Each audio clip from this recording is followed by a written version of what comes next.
It's not real confidence, either.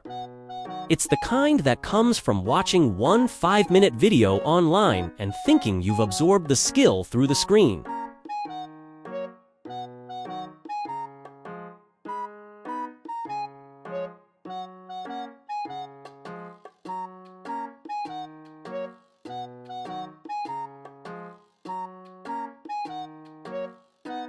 I've never had that confidence about taxes or car repairs.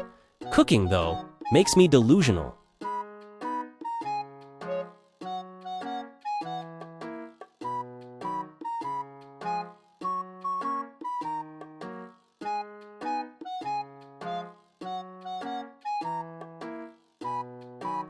This particular disaster started on a normal night, the kind where I'm hungry but also bored, which is a dangerous combination because boredom turns food into a project. I wasn't trying to survive. I was trying to create an experience. I wanted something home-cooked, mostly because I had groceries and I was tired of looking at them like they were decor.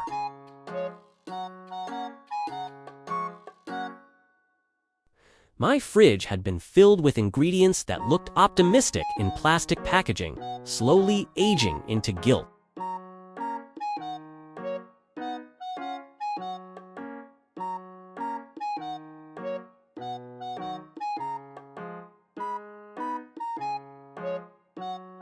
In my mind, I landed on a one-pan situation.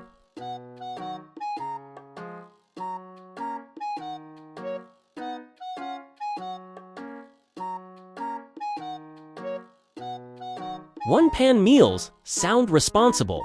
One pan implies control. One pan implies fewer dishes. One pan is a lie, but it's an attractive lie, and I was ready to believe it. I pulled up a recipe on my phone, and of course, it was one of those recipes written by someone who lives a different life than me.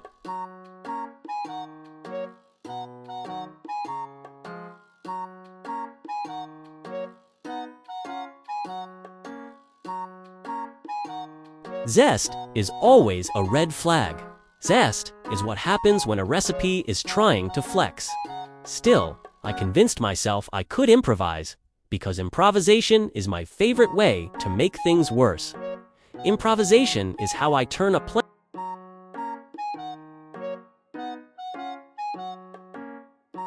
plan into a mystery. Everything looks clean for about 30 seconds.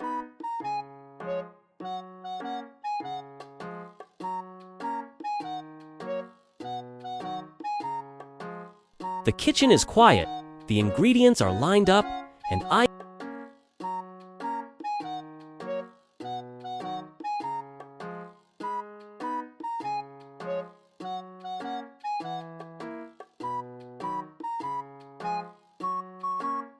get to pretend I'm a person who has control over heat and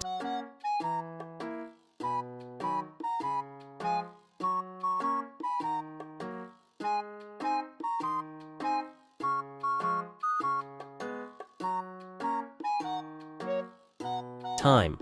I don't know why I do this.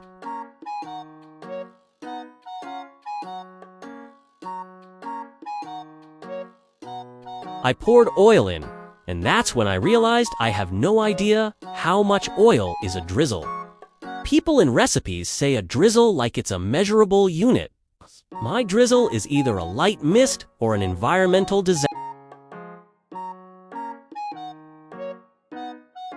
disaster. I aimed for something reasonable and ended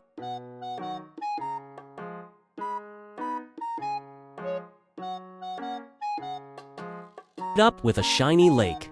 The recipe said to add garlic.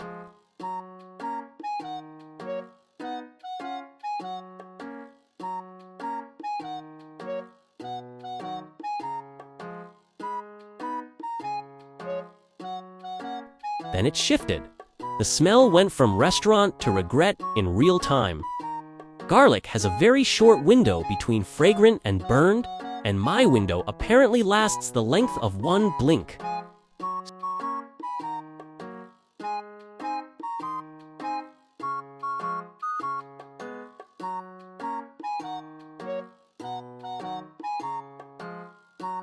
Smoke started curling up, thin and judgmental, and that's when I experienced the first wave of panic. It's always subtle at first. It's the moment your brain realizes you're no longer cooking.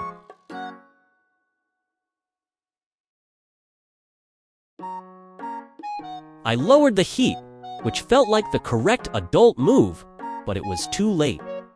The garlic had already begun transforming into little bitter brown fragments that looked like they belonged in an ashtray. At this point, a rational person would stop, toss it, start over. I am not a rational person in the kitchen. I am an optimist under pressure. I decided it was fine because I didn't want to admit failure 15 minutes into the evening. I scraped it around, pretending I was doing technique, and told myself that caramelized and burned are basically cousins. Next came the protein. I put the chicken in the pan, and the sound was satisfying.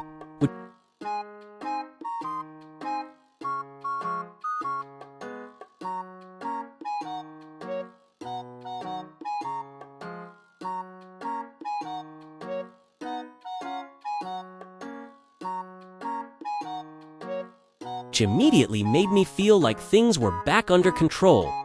That sound is deceptive.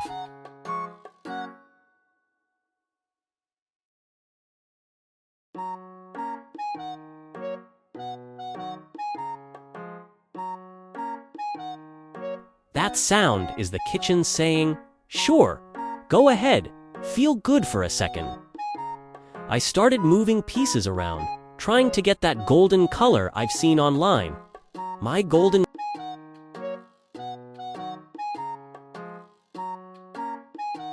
brown is either pale and suspicious or dark and threatening.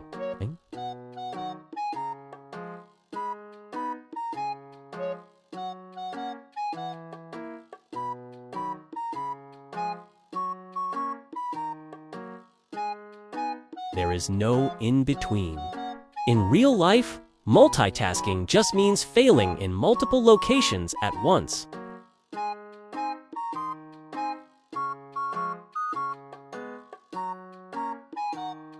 It's always more complete right before it becomes too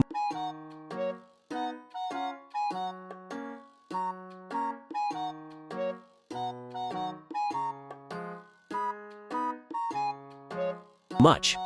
I looked away for a minute to check the recipe again, and when I looked back, the oil was spitting like it was angry at me personally.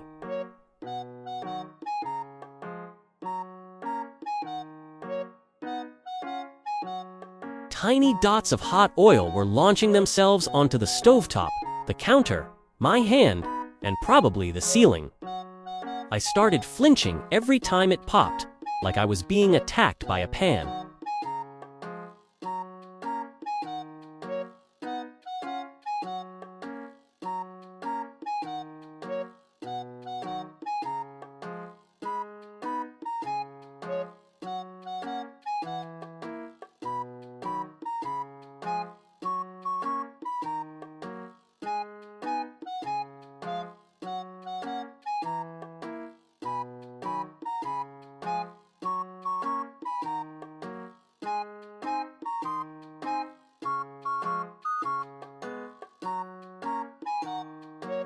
Because I'd heard that word and it sounded like competence.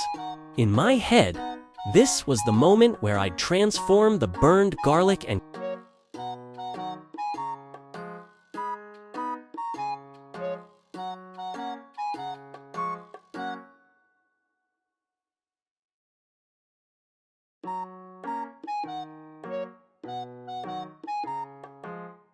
chaotic oil into something intentional. It looked like it belonged in a recipe.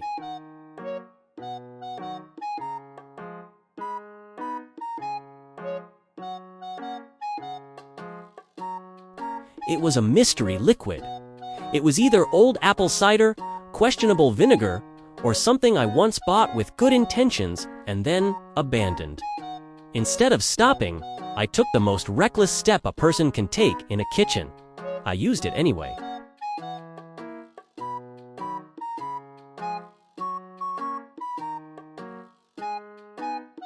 The second it hit the hot pan, it exploded into steam and angry hissing, like I'd summoned a demon. The smell was sharp and confusing, like burning salad dressing. The chicken was now coated in something that made the entire kitchen smell like a science experiment.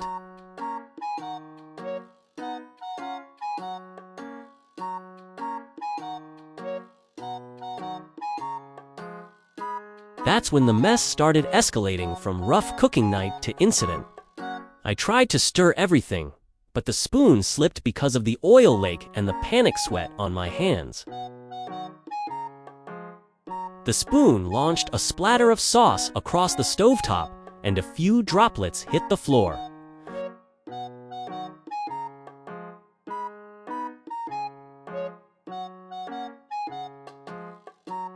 I reached for a towel, and of course, it wasn't there because I never put things back. I grabbed paper towels instead, and paper towels in an oil sauce disaster are like bringing tissues to a flood.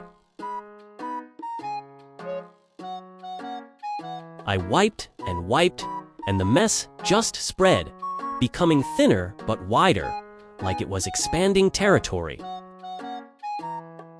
The pasta water finally started boiling, and I celebrated too early, because I poured in the pasta, and it immediately foamed up like it was offended.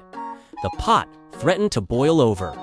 The stove now had two separate crises happening at once, and I was rotating between them like a stressed-out air traffic controller. I lowered heat on the pasta, turned back to the chicken, and realized the sauce had thickened into something darker and more ominous.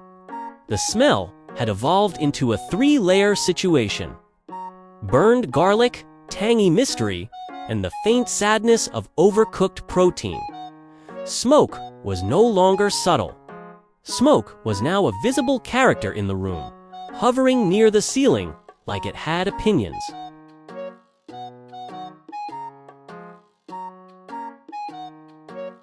It is the kind of smoke detector that will go off if you toast bread and think about burning it. And of course, it picked that exact moment to start screaming.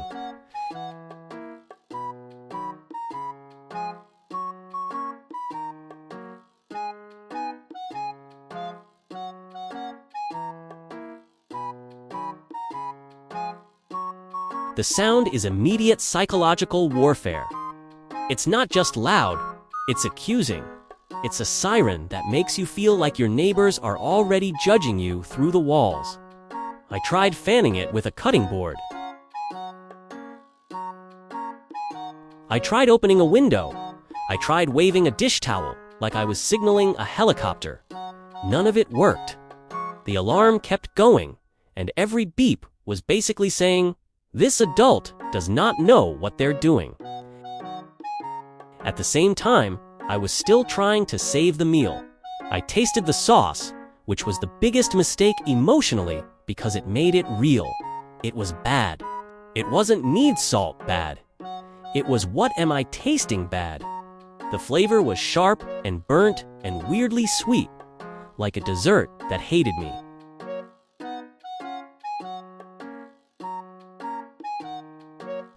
Still, I didn't quit. I added seasonings. This is another classic move, adding seasonings when you're lost. I added salt, pepper, paprika, a random dried herb blend that smelled like someone's backyard, and a little chili flake for confidence. I stirred it all in like seasoning could erase the memory of the mystery liquid. It couldn't.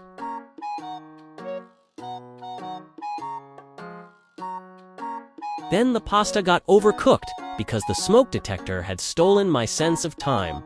I drained it, and it flopped into the colander like tired ropes. I combined everything, hoping it would become one cohesive meal through sheer force of denial.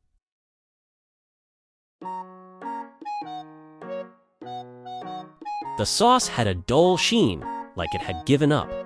The pasta was soft in a way that made me feel guilty. The whole thing smelled like a kitchen that had learned a lesson.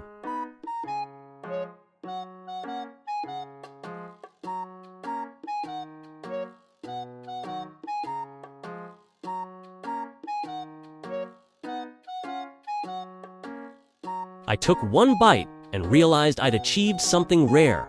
I had made food that wasn't even comforting. It wasn't disgusting enough to be funny. It was just confusing. It tasted like effort with no payoff. Standing there, surrounded by smoke, sticky floor spots, oily counters, and a sink full of dishes I didn't avoid at all, I had the emotional insight of the night. Cooking isn't just cooking. Cooking is managing attention. Cooking is planning and timing and doing things in the right order. And I do not live my life in the right order. I live my life like I'm constantly improvising, and the kitchen is the one place improvisation immediately punishes you with fire. The funniest part is that I started the night believing this would make me feel like an adult. Instead, it made me feel like a raccoon with access to appliances. At some point, I was crouched on the floor wiping up mystery splatter while the smoke detector screamed. And I realized I had accidentally recreated a very specific modern experience. Trying hard, failing loudly, and still pretending it was a learning moment so it doesn't hurt as much. I ended up ordering food, not because I gave up, but because I needed to eat something that didn't taste like personal growth. I ate quietly,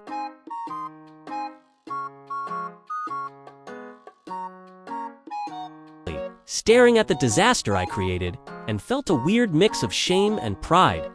Shame because I clearly cannot be trusted with a stove. Pride because at least I tried, and trying is the only way to find out how quickly you can burn garlic.